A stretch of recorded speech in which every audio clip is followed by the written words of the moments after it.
स्वापक नियंत्रण ब्यूरो एक निष्पक्ष ऑर्गेनाइजेशन है जो कि इस देश को नशा मुक्त बनाने के लिए एक असाधारण से चुनौती का सामना कर रहा है। हम लोग एनसीबी में पब्लिक सोर्सेज से पाई गई सूचना के आधार पर और अपनी इंटेलिजेंस पे और सर्वेलेंस मेथड्स के आधार पे जो सूचना मिलती है उसके आधार पर कार्य करते हैं। एक स्पेसिफिक इंफॉर्मेशन के आधार पर international cruise terminal green gate में कॉर्डेला क्रूज शिप पर 2 तारीख को रेड की गई और 8 लोगों को कई तरह के ड्रग्स के साथ, जिसमें कोकेन, मेफेड्रॉन, चरस, हाइड्रोपोनिक वीड और एमडीए शामिल था, के साथ गिरफ्तार किया गया। इनके पास से 1,35,000 रुपए भी बरामद हुए।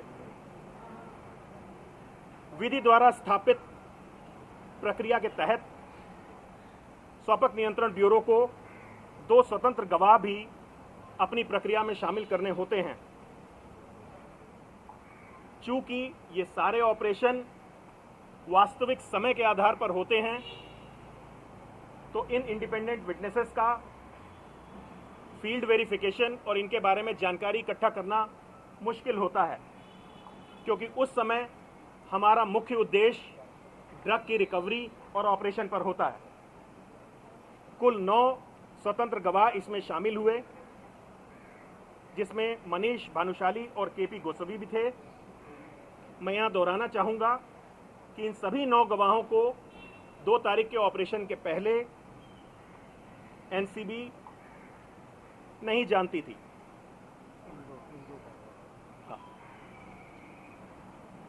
चूंकि इस रेड में जो लोग गिरफ्तार हुए थे, उसके बाद उनकी सेफ्टी को ध्यान में रखते हुए काफ़ी भीड़ जो कि इकट्ठा हो गई थी, तमाम सारे कैमरे थे, उसको ध्यान में रखते हुए इनको एनसीबी ऑफिस में लाया गया। जितने भी लोग यहाँ पे डिटेन किए गए या अरेस्ट किए गए, उन सभी के साथ एनसीबी ने न्यायोचित और अच्छा व्यवहार किया। यहाँ तक कि उनके पक्ष के वकील ने भी एनसीबी के ऑफिसर्स में अपना विश्वास जाहिर किया है और ये कोर्ट रूम की में दर्ज है। कुल 14 लोगों को एनसीबी के ऑफिस में उस दिन लाया गया था। सभी को धारा 67 के अंतर्गत नोटिस इशू किया गया। सभी को थॉरोली एग्जामिनेशन किया गया और उनके स्टेटमेंट रिकॉर्ड किए गए। इस सारी प्रक्रिया के बाद उन 14 व्यक्तियों में से 8 के खिलाफ सबूतों के आधार पर उन्हें गिरफ्तार किया गया और 6 लोगों को सबूतों के अभाव में छोड़ा गया। पंचनामा हम लोग स्पॉट पर बनाते हैं। विभिन्न ऑपरेशंस में ये ड्रग स्पॉट विभिन्न हो सकते हैं। किसी एक ऑपरेशन में भी विभिन्न स्पॉट पे अलग अलग तरीके से कार्रवाई होती है, तो उसमें समय भी फर्क होता है, प्रक्रिया भी फर्क होती है और रिसोर्सेज भी फर्क होते हैं। हालांकि ये सारे डॉक्यूमेंट एक विधिक प्रक्रिया का हिस्सा हैं और आने वाले समय में माननीय न्यायालय में प्रस्तुत किए जाएंगे और अभी भी 1 बार 2 बार ये न्यायालय में प्रस्तुत किए जा चुके हैं। जिन लोगों को एनसीबी ने अरेस्ट किया था, 8 लोगों को, उनके लिए पुलिस कस्टडी कोर्ट ने शुरुआती तौर पे 1 दिन की ग्रांट की। उसके बाद 4 दिन की अवधि और बढ़ाई गई और उसके बाद 14 दिन के लिए उनको जुडिशियल कस्टडी में आर्थर जेल भेज दिया गया है। जो बाकी 10 लोग अरेस्टेड हैं, उनको भी विभिन्न समय के लिए पुलिस कस्टडी में एनसीबी में पूछताछ जारी है और माननीय कोर्ट ने सभी अभियुक्तों के खिलाफ हमें पुलिस कस्टडी प्रदान की है। तो एक तरीके से देखा जाए कि कोर्ट ने इसमें अच्छी तरीके से सोच विचार और हमारे द्वारा प्रस्तुत किए गए साक्ष्यों के आधार पे हमें पुलिस कस्टडी और बाद में इनको जुडिशियल कस्टडी ग्रांट की है। कस्टडी के दौरान अभियुक्तों द्वारा किए गए खुलासे और उनके बयान के आधार पर 6 और ऑपरेशन कंडक्ट किए गए। जो बाद में हुए हैं 6 फॉलोअप सीजर्स, उसमें 10 आदमियों को हम लोगों ने गिरफ्तार किया है और विभिन्न प्रकार के ड्रग जैसे एक्सटेसी, मेफेड्रॉन, हाइड्रोपोनिक वीड, चरस वगैरह इनसे बरामद हुए हैं। लगातार हो रही गिरफ्तारियां और ड्रग की रिकवरी इस ओर इंगित करती हैं कि ये एक बहुत बड़ा नेटवर्क है और हमारी युवाओं को बुरी तरह प्रभावित कर रहा है। इस केस का अन्वेषण जारी है और आने वाले समय में मेरा विश्वास है कि हम सभी इस पूरे गिरोह का पर्दाफाश कर सकेंगे। एनसीबी के खिलाफ लगाए गए सारे आरोप निराधार हैं और प्रीजुडिस्ड हैं। जो भी स्टेटमेंट हैं वो अजम्पशन के आधार पर दिए गए हैं।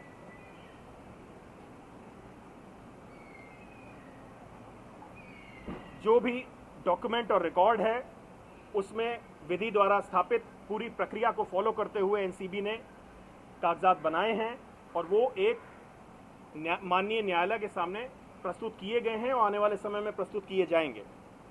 एक बार फिर हम दोहराना चाहेंगे कि एनसीबी अपना काम बहुत ही प्रोफेशनल तरीके से, निष्पक्ष रूप से, निष्काम भाव से कर रही है, जो कि लीगली पारदर्शी है और बिना किसी भेदभाव के, बिना किसी विद्वेष के है और हम सभी सस्पेक्ट और अक्यूज्ड पर्सन्स को समभाव से ट्रीट करते हैं। धन्यवाद। Sir, how do you respond to the allegations made by Sir, how do you respond to the allegations made by the NCB on the seizure made not in the cruise? Sir, how do you respond to the allegations made by the NCB? If you please ask one by one question, then only we will be able to answer. One question. देणार फक्त one by one देणार one by one. Sir पहले मराठीत बोला मग complete करा please. नाही 2 मिनिटं थांबा ना। विचार कोसावी को लेकर एक सवाल है सर। मराठी सवाल ये है कि केपी कोसावी को आप बता रहे हैं कि he is independent witness has to be देगा ना, क्यों नहीं देगा? There are 4 cases against him and he is a wanted accused by Pune police. What do you have to say on this? And also Malik in his today's press conference has said he has given 2 addresses, one is from Thane and second is from Navi Mumbai. What do you have to say on this? Sir Hindi में बोलिए। हां sir Hindi में बोलिए चलेगा। ये बात यहीं से साबित हो जाती है कि वो इंडिपेंडेंट विटनेस है, क्योंकि जो भी विटनेस हमें बताएगा हम उसको वैसे ही रिकॉर्ड करते हैं। इस ऑपरेशन में जो 2 पंचनामे जिनका जिक्र आप कर रहे हैं वो अलग अलग स्थान पे बने हैं, तो जो भी हमारे गवाह ने एड्रेस बताया वो उस पर अंकित किया गया है। इसी वजह से वो 2 अलग अलग तरीके से और अलग अलग समय पे बने हैं।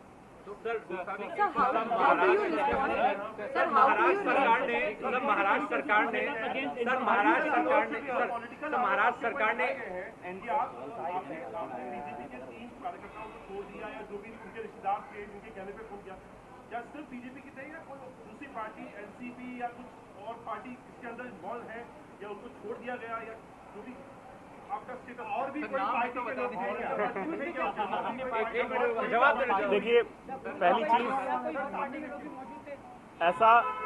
ऐसा सुनने में आ रहा था कि 8 लोगों को हमने गिरफ्तार किया है और एनसीबी ने 3 को छोड़ा है, जबकि मैंने अभी जो स्टेटमेंट जारी किया है उसमें बताया कि हमने 6 लोगों को साक्ष्यों के अभाव पर छोड़ा है।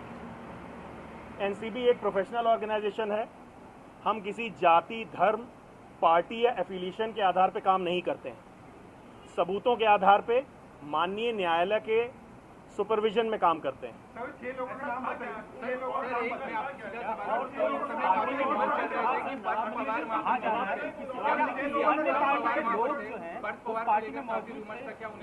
क्या पार्थ पवार थे जो कि डेप्यूटी सीएम के बेटे? तो पार्थ पवार थे क्या सर? जो 6 लोगों में क्या नाम बता रहे? देखिए ये देखिए ये जो आप नाम जो आप पूछ रहे हैं, क्योंकि मैटर इन्वेस्टिगेशन में नाम देना ठीक नहीं होगा। We are a very responsible agency. हम कोई भी लूज कमेंट्स नहीं कर सकते। We talk on evidence, we talk on paper और सबूत के आधार पर बात करते हैं।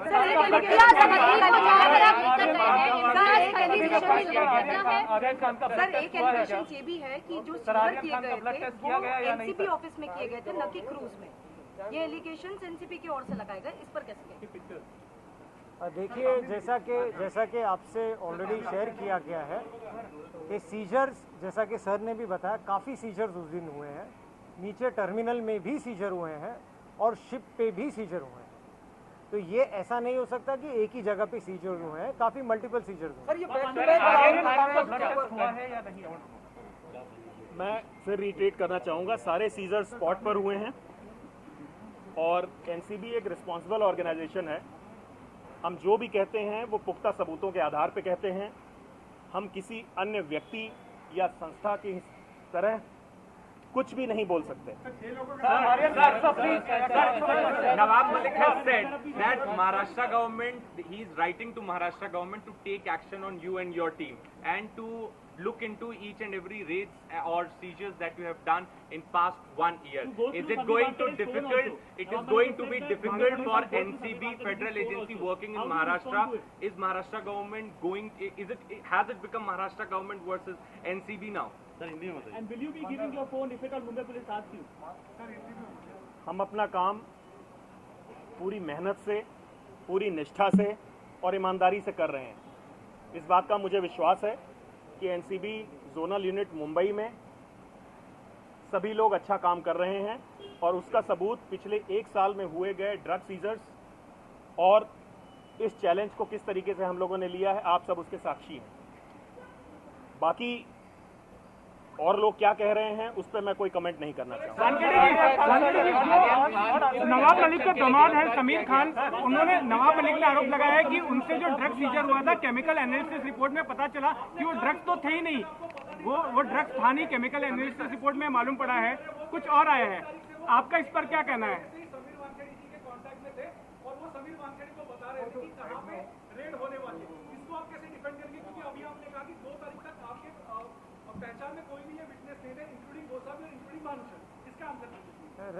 आपने जो क्वेश्चन पूछा है, जो आपने अभी प्रश्न पूछा है, ये जैसा कि इंडिपेंडेंट विटनेसेस हैं, ये क्या कहते हैं उस पर हमें कोई टिप्पणी नहीं देना चाहेंगे। ये इंडिपेंडेंट लोग हैं, जो उन्हें कहना है वो कहते हैं। हमें जो कहना है माननीय न्यायालय के सामने कहेंगे। समीर खान के आरोप पर क्या कहेंगे? सर समीर खान के आरोप पर क्या कहेंगे कि वो ड्रग्स नहीं थे? सर इम्पोर्टेंट क्वेश्चन है। सर इम्तियाज खत्री की नवाब मलिक ने ये आरोप लगाया है कि उनके दामाद को आपने गिरफ्तार किया ड्रग्स के मामले में, लेकिन केमिकल एनालिसिस रिपोर्ट में पता चला कि वो ड्रग्स था ही नहीं, वो कुछ और था, गुटखा था, ऐसा उनका कहना है। आपसे रिक्वेस्ट है कि जब भी जो कोई भी कानूनी डॉक्यूमेंट है जो कोर्ट से या फिर डिफेंस से, आप उसे देख लीजिए ठीक से, उसमें हम टिप्पणी नहीं करेंगे। और इस कोर्ट के ऑर्डर पे हम लोग माननीय हाई कोर्ट में भी अप्रोच किया एक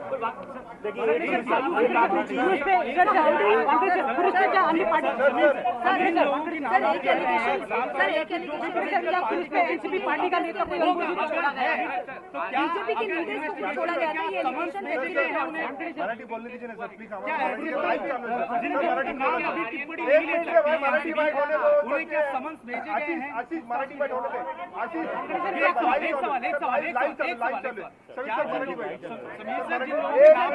मना कर रहे हैं इन्वेस्टिगेशन में, क्या उन्हें समन्स भेजे गए हैं या भेजे जाएंगे? इन्वेस्टिगेशन की बातें हम लोग नहीं कह सकते। अगेन आई एम रिटेरिएटिंग, हम लोग काफी professional agency, we can not do any loose talks. Thank you.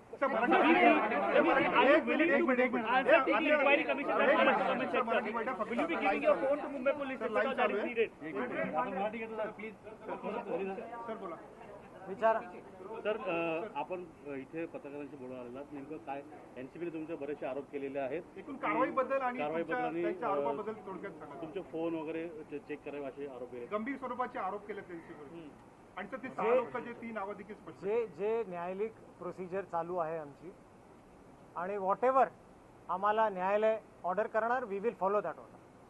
तर एकूणच ते तुम्ही म्हणालात की एनसीबीचा असा आरोप आहे की 3 लोकांना म्हणजे 11 लोकांना पकडलं होतं, काय 3 लोकांना टोटल किती लोकांना पकडलं, किती लोकांना सोडलं, कारवाई कशा स्वरूपाची होती? हा थोडं टोटल सविस्तर सांगा. हे जे 11 लोकांचं नाव, 11 लोकांची यादी आहे, इट इज नॉट 11 नाहीत आहे ते टोटल 14 लोकांना आम्ही ऑफिसमध्ये आणलं होतं इन्व्हेस्टिगेशनसाठी.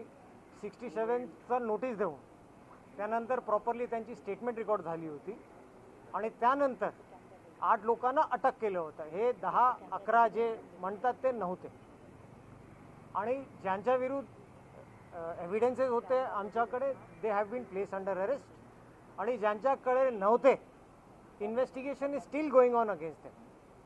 तर अगेन मी रिटेरिएट करतो, 10-11 नव्हते, 14 जण होते. 3 लोक कोण होते? ते कुठल्या राजकीय पक्षाशी संबंधित त्यांनी होते असं का? म्हटलंय की कुठल्या तुम्हाला उद्योगपतींची भाजपकडून फोन मुलं आले होती? किंवा ते कोण होते भाजपचे थोडक्यात पदाधिकारी सांगा. होते म्हणून तुम्ही त्यांना सोडून दिलेलं आहे. याला काय उत्तर? We are again a very independent आणि प्रोफेशनल एजन्सी. आम्ही कुठला पक्ष, कुठले जाती हे कधी भेदभाव करत नाही. जे कायदा म्हणतो, जे लॉ म्हणतो ते आम्ही करणार. तर तुमचा मोबाईल तपासावा असं देखील त्यांनी मागणी केली आणि जे मुख्यमंत्र्यांना पत्र लिहिणार आहे. जे माननीय न्यायालय आम्हाला सांगणार ते आम्ही करणार. धन्यवाद. ज्या 3 लोकांची